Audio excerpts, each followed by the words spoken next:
What is up, guys? It's Legit back with a new video. Today is going to be a nice special. Today we are going to be building a awesome gaming PC for 2019 if you're on a budget, keeping the price a little lower than $800. So let's go ahead and get into the parts and talk about what we are going to be doing in this video. So as you may know, I really love AMD Ryzen processors, so to keep everything we have here budget friendly, we are sticking with a Ryzen 3 2200G, which at Micro Center has come down in price. This is only a whopping $60. So this is some insane value for the performance you're getting, especially if you're pairing it with a good graphics card. Next up, we have our Asus ROG Strix B450F motherboard. This is an AM4 motherboard. I mean, how else would you be running this processor? Anyway, this is a really, really great motherboard. Since it was on clearance at Micro Center, I got it for only $90.50. So, insanely good value, wonderful motherboard, and I'm really excited to build with it. Now, the RAM we're pairing are 2 sticks. Each stick is 8 gigs of G-Skill Aegis. This is 3000 megahertz. So 16 gigs in total. Now, we aren't going to be filling up all 4 sticks on this motherboard, but we will be using just these 2, running them in dual channel. But for our graphics card, we are going to use the EVGA GeForce GTX 1060 3GB. Now, I know this sounds really stupid, but these things have come down in price so much that there's really no reason to not get one, as long as you're pairing it with a CPU that it will work well with. This graphics card I've had ever since the GTX 1060 was first released back in 2017, if I'm correct. I'm probably getting that wrong, but hey, I think it might have been 2016. But anyway, this graphics card is just so wonderful. I've been using it for a while in some older parts and my older machine that I built. This is a really great card. It is mini ITX, so it will fit in a mini ITX build if that's your sort of thing. But I am going to be looking to upgrade from this to a AMD RX 5700. Because this is just getting old and it's degrading. So if you guys want to get the best performance out of your AMD CPU, I recommend just completely going overkill and getting like an RX 5700 or a NVIDIA RTX 2060. For our power supply we've chosen, this is a PVA Jupiter power supply, and I know this is not a name brand, but I do like that it has a blue LED. This is 80 plus bronze, it is 600 watts. This has all sorts of protections you would need on your power supply. As you can see, we got, I don't know why my camera won't focus. I'm not using my camera right now, I'm just using my phone. And then once some other stuff gets here, I'm going to be showing you guys, the whole entire build with, the camera. But anyway, as you can see here, we have, lots of protections. Over here, as you can see, we have overvoltage protection, overpower protection, undervoltage protection, and short circuit protection. So this thing is pretty much set for whatever you try to throw it at. This has sleeved cables, but unfortunately it is non-modular, which is a disappointment if you have a case that is pretty limited cable management. For our storage choices, we have right here a 1 terabyte Western Digital green hard drive. This one I've had for a few years, and this is my main storage. Here I have a 500 gigabyte by Western Digital, same 7200 RPM, and then for my boot drive, a 480 gigabyte ADATA SU635 SSD. This is a 6 gigabit per second SATA interface, so no NVMe, unfortunately. That is in my mini ITX build, and about that, if you guys would like to see that, just leave a comment below saying, I want to see the mini ITX build you have, and I would gladly make a video on that. Now for cooling, we have a Master Liquid, I love voice cracks, a Master Liquid ML120L RGB cooler. This is, again, a Cooler Master cooler. This is 120 millimeters. This is motherboard compatible, and this does come with a controller. So if you do not have a motherboard that's compatible with it, there is a controller that comes with this, a cooler. This is a great cooler. This is a copper radiator and copper block. it's very quiet because I have been using this before. But you're probably then wondering, why are you just rebuilding your system? And no, it's not just for a video, it's for some bigger purposes. Now for our fans. Over here, as you can see, we have a 5 kit of these up here RGB fans. These are 120 millimeters. These were only $30, and I've been using these. The lights on these things are astounding. They look so good, and they come with this nice controller that is not Molex, but SATA powered, which is actually nice to see on something that's only $30. Because Molex connectors, again, are starting to get a little outdated. But, I'm going to definitely be using all these fans. These fans are just my assortment of other fans I have. I'm definitely going to be using this one for the radiator. This is the one that came with it. This is an RGB fan. As you can see, we have the, RGB header and the, PWM, or just fan power header, because I don't think that's PWM, not 4-pin. But here we have an Arctic, I forget the exact model number, but it is a PWM fan. This one moves air super well, and it is wicked quiet. Really good for using on your radiators. And then, as our last fan that I just have laying around, I don't think I'm going to use this one. This one came with the mini ITX PC that I gave to my father, that I built for him. This fan really is, this fan really is nothing special. It's not PWM.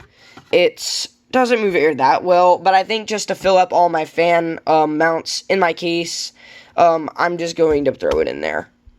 And now the case. This is not the case we are going to use. Why? Is because the airflow is literally just this. A slot right here at the bottom, a dust filtered top, and an exhaust fan. So this case absolutely chokes for air, and I have been using this case, but it is just not adequate for the parts I have. Everything is just getting super hot. But I will say, if you have lower power components, and you're not in need of getting anything special, and you don't need that much airflow, this case did originally come with a fan, but I'm serious when I say this. A blade broke off of it as it was just running, so I had to throw that out, and I bought that Arctic PWM fan that I have over there. This case has an acrylic side glass panel. It is tinted, but really the main feature of this case is this RGB LED strip on the front. It actually looks really, really nice, and I might make a video on this case, but we aren't using this case. The case we are using is the DeepCool Matrexx 70. This case actually just came, and this thing is just, it just towers over this case right over here. This case is just actual tempered glass. We got a tempered glass front panel, and then we have on the back, we have exhaust. All of our graphics card ports. These are not bend off. These are actually screw offs. These are much higher quality. Our power supply area. On the side, we have another tempered glass panel, and this one is a third panel of tempered glass. I just want to give you guys a second to guess where it is. It is actually right here. It is a glass basement. Now, this is a one-of-a-kind thing for a computer case. I've looked around, and there's really no other case that has this. Now, this looks like it would have an RGB strip behind it, but it actually does not. To get this RGB strip, you would have to pay another $30 to get the Add RGB version, which would have 3 RGB fans at the front and an RGB LED strip right here. And the DeepCool branding would not be here, it would be on the top. But since we have the 5 RGB fans by up here, we will be all good with that. This case, let's just get into this case really quick. This case has a lot of features that I really, really adore. The first thing is this front panel opening mechanism. Let's check this out. So as you can see, we have the open button right here. God, man, the camera on my camera, that is from 2010, is better than the camera on my phone. And it's in Android, so I guess that actually does sort of prove these people's points. So all you do is this thing will pop off, so if you ever need to get better airflow, you can just pop this off and it'll hang right here. But let me go ahead and pull this thing out, and all you do is you just lift up and pull out, and then you can set it down. as you can see, we've removed the tempered glass, so now it exposes our cage, which is marketed as a radiator holder and fan mount. I just think it's a fan mount with a very abnormal dust filter that we'll talk about in just a second. So this cage can be removed using some screws, so it can be easily removed and put out to the side. But this dust filter is it's just not placed well. It's just a poorly designed piece of hardware built into this case. It just doesn't really serve a purpose because the intake vents on the side, which are actually pretty decent for a closed off front panel case, are going to already be filtering out your dust. But over here, if we look inside the case, we can see there's already pre-installed standoffs for an ATX motherboard, so I will not have to worry about that. A nice black DeepCool fan. Definitely isn't the best quality, but hey, it'll get the job done, and it's another free fan to add to my massive collection over here. And it has a lot of room in the front, so you can put a 360mm AIO in the front and one in the top, which is also sporting a magnetic dust filter. So I'm probably going to be mounting the AIO up here, but it is 120, so I'll probably either be putting it right here or in the back. It depends on how I'm feeling. And then we will be going and adding the rest of our fans to get this thing to have some bling. And we'll get building in it. And also these front ports, I forgot to mention, are pretty handy that they have these nice little LEDs. They are blue, and since the color of my current build is set to blue, it should look pretty nice. Now, I did forget to mention, there is another dust filter on the bottom of this case that can be removed. It is just slide out, and then you can just go ahead and vacuum out the dust. Really easy to use. You just slide it in and out, like so. Well, that time I couldn't line it up, but when you can line it up, it will go in. Alright, I give up. But anyway, yeah, this case has that feature, but one of my favorite features, again, is this really easy to open back panel. So all you do is just take off these two screws right here. If I can get this thing out, put it in pretty well.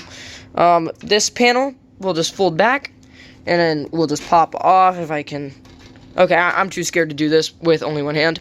And the back panel will just pop off, same way that the front panel came off, except the front panel has no screws, revealing there is a ton of room for cables. So even if you have a rat's nest back here, it'll still be pretty easy to cable manage with all the tie-down points. And there's a lot of cable management options for all the way up to an eATX motherboard. So let's just go ahead, get into building this thing. Cue the time lapse, and let's see how this bad boy turns out. Guys, here it is. This is the fully completed project, and yes, I'm sorry, I was recording my time lapse, guys, and for some reason my camera died. I charged it, it died. No, I was not using my phone for the camera. I actually had a camera set up. It died, unfortunately, about halfway through, and the quality when I tried to put it in Shotcut, which actually right now I'm actually editing the video, so I'm making this a pretty long while after I finished building this machine. But I will just say, guys, that I'm sorry that I couldn't show you the time-lapse. There were some pretty fun parts of this build. So here it is. As you can see, we have the 3 fans in the front, and we have the 2 also RGB fans, one on the top and one on the back. We have our Cooler Master AIO and our ROG logo lit up in here. This thing's looking really nice. Besides, I don't even know where I was. My sister just came into my room as I'm trying to record. Sorry.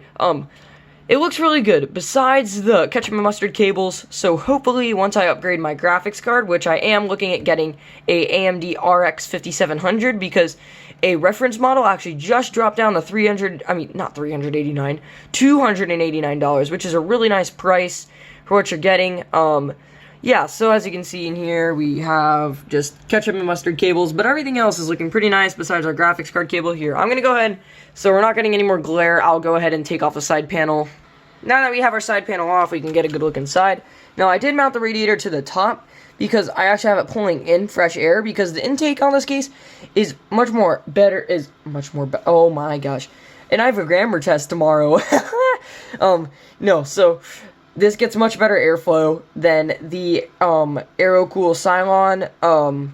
So what I have set up is just the 3 intake fans on the front. This is pulling air through and then exhausting it out of the back right here. And then this also up here. This is an RGB fan right here, but I don't have it wired up just because extra mess that I don't need. Put on the magnetic dust filter. But this case actually is getting really nice airflow. It isn't terribly loud. The only negative I had while building in it is that it's just, you don't have anything covering this. As you can see, I have a lot of cables. I didn't do a lot of tying down. I did tie down a handful of the bigger cables, like my 24 pin and my USB 3.0. It's just, yeah, that and this cable, if you have a non-modular power supply, it's just not going to look that good. Because I have a non-modular power supply. It's a 650 watt by a PVA. It's a 80 plus bronze rated power supply, and it has a blue LED, which I know looks pretty weird as it shines onto my back wall with all my other lights on red. The same thing with these up here. But guys, I will just have to say, building in this case was a whole lot of fun, and just getting a really nice machine that's giving some pretty decent performance. If you guys would like me to make a benchmark video, please just go ahead and leave let's get to 100 likes, and then I might consider doing a benchmark video, because for me, with all my busyness, that's a lot of work, and I know I sound like a total snob saying that, but yeah, so I really appreciate you guys watching this. Thank you so much for all your support recently with all of the videos. Hopefully I'll be able to get my upload schedule back to normal. Thank you guys so much for watching, and I'll catch you in the next one.